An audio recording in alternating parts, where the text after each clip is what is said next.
Hello guys, this is Edward from Edexcel. Welcome back to another revision video on A-level chemistry.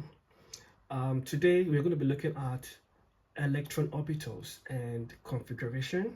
And in case you haven't done so, kindly subscribe to my channel, like the videos, drop a comment if you have a question, and don't forget to turn on your notification bell so you get notified whenever a video like this is dropped. And our lesson objective for today is, by the end of the video, you should be able to describe an atomic orbital and a subshell. And also, number two, you should be able to write configuration of elements. Okay, so these are our objectives for today. Now, in GCSE, we saw that electrons exist in electron shell. The first shell can hold up to 2 electrons, and the second shell can hold up to 8 electrons, and also the third shell can hold up to 8 electrons before you add electrons into the fourth shell. Okay, and as we move further away from the nucleus, the energy of this shell increases. Now, this is the basic understanding of electron shells in GCSE levels. But in A levels, we need to go into a lot more details. Okay, so let's get started. And before we continue, I would like to point out that I'll be using these terms interchangeably: energy levels and shells. Energy levels and shells. So if you are into AQA examination board, you use the term energy levels, but if your other specification, you can use the term shells. Okay, so now you should know that each shell in A level, each shell is given a quantum number. Okay, n. Each shell is given a quantum number n. The first shell is given a quantum number n equal to 1. Okay, and the second shell is given a quantum number n equal to 2. The third shell is given n equal to 3, and the fourth shell n equal to 4. And we can calculate the maximum number of electrons that each of these shells can hold. Okay, like I said, you can call it shell or energy levels if you're using AQA specification, right? So now we can calculate the number of electrons each of these energy levels or shell can hold using the formula 2n raised to power 2. So for the energy level n equal to 1, which means our quantum number n equals to 1, so we're going to have 2 times 1 square, and that will give us 2. So for this energy level, okay, it can hold a maximum number of 2 electrons. Okay, now when n equals to 2, we have when n equals to 2, we have 2 times 2 raised to power 2, and that will be 2 times 4, which is 8. So for this, it can hold a maximum number of 8 electrons. And if you do the rest, if you do the same thing for the rest, for this, for the number 3, n equals to 3, you find that it can take up to 18 electrons. And for n equals to 4, it can take up to 32 electrons. Okay? Now, let's look at what we called atomic orbitals or electron orbitals. So now, atomic orbitals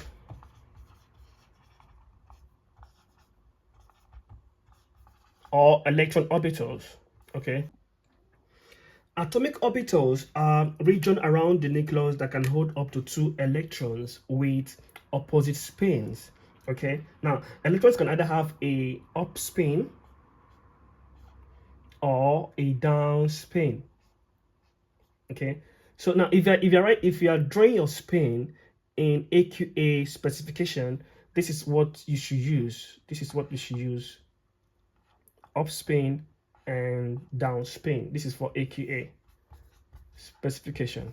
Now you can use this for every other specification, right? So that is just to clarify that. Now, so in orbitals, two electrons, you can have two electrons with the same spin. So we can have two electrons like this, or two electrons like this. You can have them, okay? They have to be in opposite spin. In GCSE, electrons are considered to be as, as a particle, right? But in A level, it is considered to be a cloud of negative charge, all right? It is considered to be a cloud of negative charge, and the negative charge cloud has the same shape of orbital occupied by the electron, okay? A negative charge cloud has the same shape of the orbitals occupied by the electrons. Now we have different types of orbitals. We have the s orbitals, we have the p orbital, we have the d orbital, and we have the f orbitals. Now these orbitals have different shapes. Okay, they have different shapes. For s orbital basically have a shape of sphere. Okay, s orbital. Then the p orbital have shape of like a dumbbell. Okay, s and p orbital. And d orbital has shape of a dumbbell, but in different direction. Let's say you have the first dumbbell here, then we have this as well here. So this is a d orbital. Okay, and f orbitals is more complicated, but we actually, the only thing you need to know here is just the shape of the s orbital and p orbital. You don't need to bother about the shape of d orbital and f orbital. Okay, so now I think you should note that scientists does not know actually the exact location of an electron, okay, in the orbital. No, the atomic orbital only shows a region of probability, okay, where electrons will exist, like about 95% probability of where electrons will exist. Okay. Now let's look at what they call how to write electron configuration.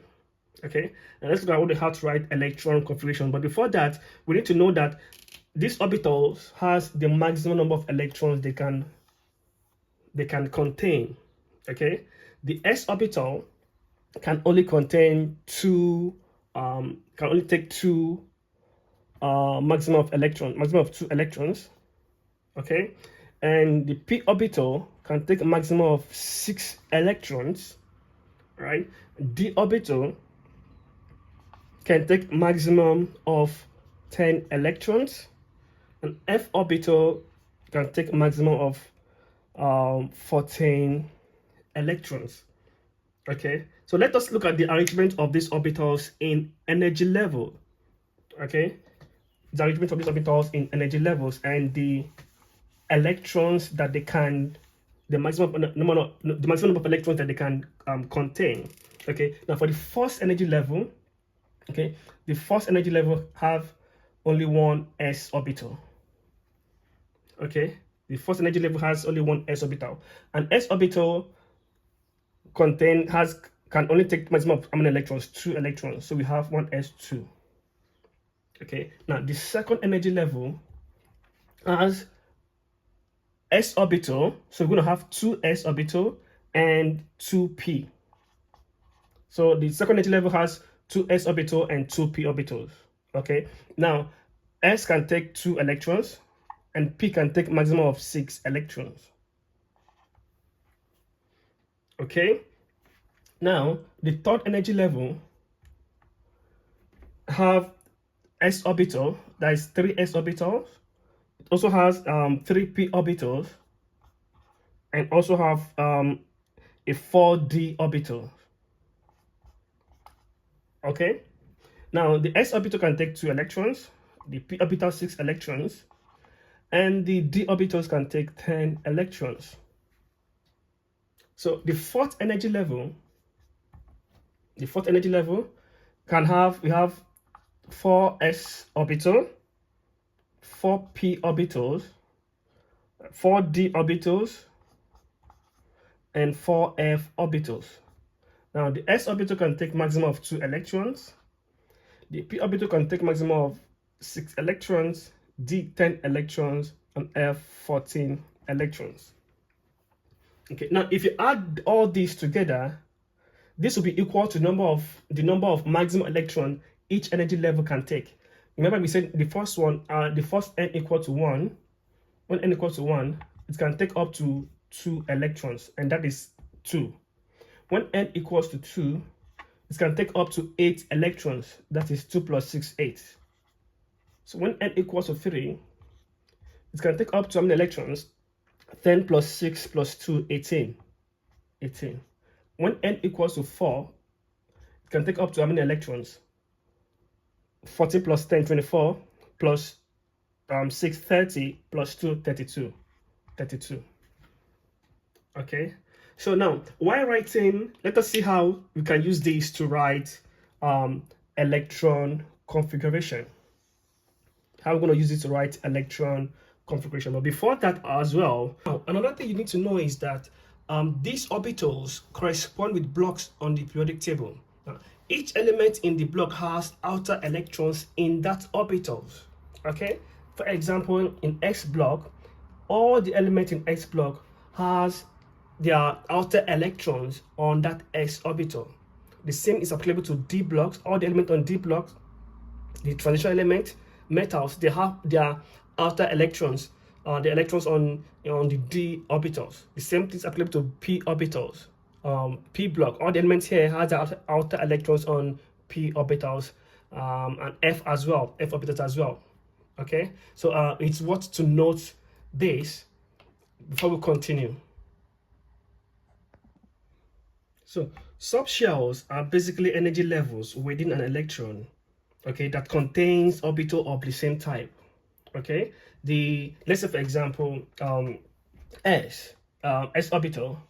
Now S orbital has one subshell. Okay, so this subshell, inside this subshell is where the electrons are placed. Okay, this is where the electrons are placed. And P orbital has 3 subshells.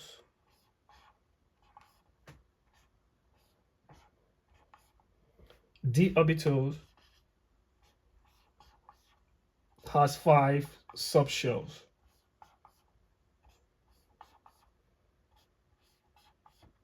And F orbital has 7 subshells.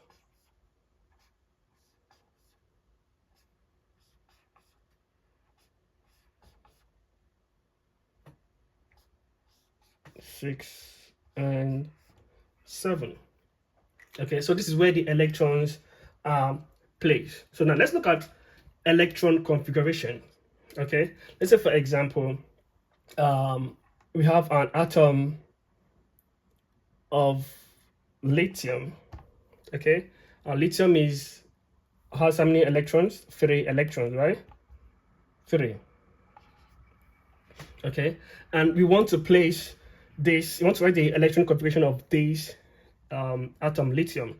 Now remember, you have to use, there's a particular rule which you have to follow while writing the electron configuration.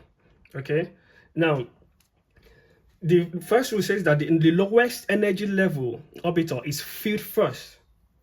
Okay, you have to fill the lowest energy, the first lowest energy level.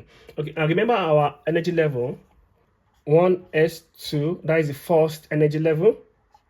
Okay, and the second energy level is 2s2 to p6. All right, the third energy level 3s2 3p6 and 4d10. The fourth energy level is 4s2 4p6 4d10 and 4f14. Okay, so the rule says that the first energy level has to be filled first. So let's take example lithium. Lithium has 3 electrons, right? Now let's write the electron configuration of this element lithium using we are going to make use of these. Okay, this will help us to write the electron configuration of any element which you want to write. Okay, this is based on energy levels. Remember, this is the first energy level, second energy level, the third and the fourth energy level. Right now, we have three lithium that has 3 electrons. Right now, this is how you write it first. The first one you're going to write is you go as in we have to move this way. Okay, we move this way. All right, so we are taking this first, 1s2. We have taken 1s2. Now out of 3 we have taken 2 electrons, right? It means 1. Now for the second energy level we also go this way, 2s, but it means only 1 electron from lithium, right? So we have 2s1. Right, and let me just quickly complete how this is done. For the third energy level, you go like this, you move like this. So this is how you fill in your electrons. Okay, then like this. Let's take another example, sodium. You're going to write the configuration of sodium, and sodium has 11 electrons. So you're going to write the configuration of sodium and also represent them in the subshell. You can pause the video and so you have the time to complete the task. Okay, so to write the electron configuration for sodium, we start with the first one is 1s2, 1s2. The second one, we have 2s2, 2s2. Right, now we have 4 electrons, and we start from for the third one, we start from here, 2p6, 2p6. Right, now we have 10 electrons, remaining 1, so we have 3s, right? 3s. Now the last electrons goes to the 3s. Okay, so we have 11 electrons. Okay, now if you are to represent these electrons in subshells, so let's see how to represent these electrons in subshells. I hope you attempted it, and let's see. Let's do that together. Now S has only one subshell, right? For S has only one subshell. S. Now the second S also has one subshell. Now P has 3 subshells. So let's draw it this way. Let me draw it this way. 3 subshells. Okay, and this is for P, and S, 1 subshell. So you have to represent these electrons inside the subshells. Okay, now remember the rules that the lowest energy orbital is filled first. So this one is going to be filled first. Okay, so we have 2 electrons here, right? So we put our 2 electrons this way. Now they need to have different spins. Okay, you can see that different spins. Remember earlier I said if you're using AQA specification, you use this arrow. Okay, all right. So now the second S also has 2 electrons. You're going to have the same thing, 1, 2. Now the P has 3 subshells, right? And the rule says that if you want to fill these subshells of the same orbital, you have to fill 1 electrons each first, then you pair them, right? So we have the first one, 1, 2, 3, and it's supposed to take 6, right? Then you then pair them, 4, 5, and 6. Okay, and the last S has one subshell, so it has only one electron. So you have the one electron here. So this is how to represent electron configuration and into its subshells. Okay. All right. So I'm going to give you one more task to do. You're going to attempt that. So you're going to write the electron configuration of nitrogen. Okay, of nitrogen, and also represent them in their subshell. Okay, nitrogen has 7 electrons. Pause the video and complete the task. All right, so let's do that together. Nitrogen has 7 electrons. So to write the electronic configuration, we start from the first energy level, S, 1s2, 1s2, okay, then 2s2, 2s2. Now we have 4. It remains 3 electrons, right? So we're going to start from this first one, from here, from the 2p. We have 2p. Now 2 plus 2, 4. We have 3 more electrons to make it 7. So we have 3 here. So we have 1s2, 2s2, and 2p3 for nitrogen. Okay, and let's represent it in a subshell. S has one subshell, so we have this, and also S has one subshell as well. Let's make it bigger. And P has 3 subshells.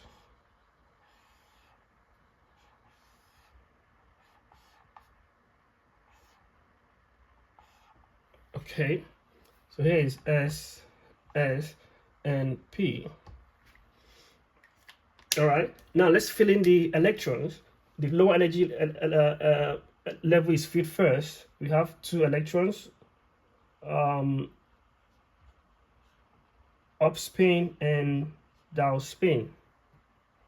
The second one is 2 electrons, up spin and down spin. Now we have 3 electrons. Now, how do you fill these 3 electrons here?